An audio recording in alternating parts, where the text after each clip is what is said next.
What if I told you Jesus came to abolish religion? What if I told you voting Republican really wasn't his mission?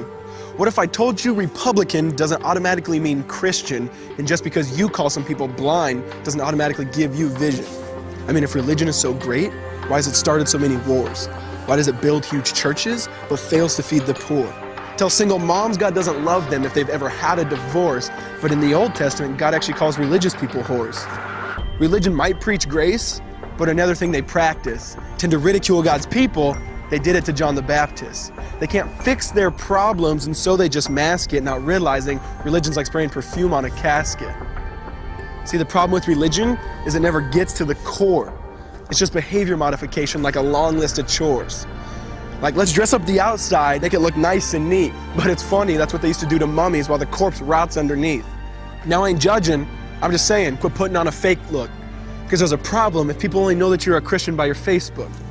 I mean, in every other aspect of life, you know that logic's unworthy.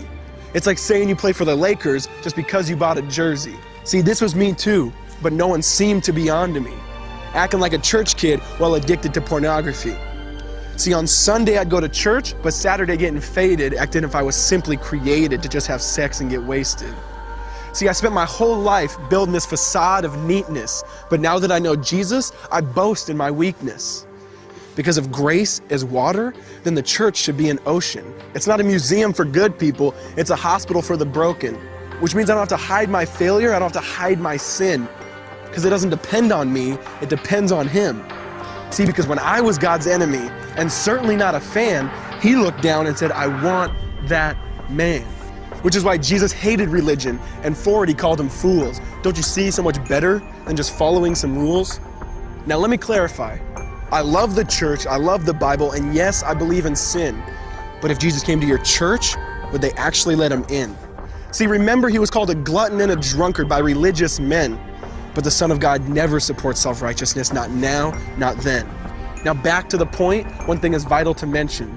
How Jesus and religion are on opposite spectrums. See, one's the work of God, but one's a man-made invention. See, one is the cure, but the other's the infection. See, because religion says do, Jesus says done. Religion says slave, Jesus says son. Religion puts you in bondage, while Jesus sets you free. Religion makes you blind, but Jesus makes you see. And that's why religion and Jesus are two different clans. Religion is man searching for God, Christianity is God searching for man. Which is why salvation is freely mine, and forgiveness is my own. Not based on my merits, but Jesus' obedience alone. Because He took the crown of thorns and the blood dripped down His face. He took what we all deserved. I guess that's why you call it grace. And while being murdered, He yelled, Father, forgive them. They know not what they do. Because when He was dangling on that cross, He was thinking of you. And He absorbed all your sin and He buried it in the tomb, which is why I'm kneeling at the cross saying, come on, there's room. So for religion, no, I hate it. In fact, I literally resent it. Because when Jesus said, it is finished, I believe He meant it.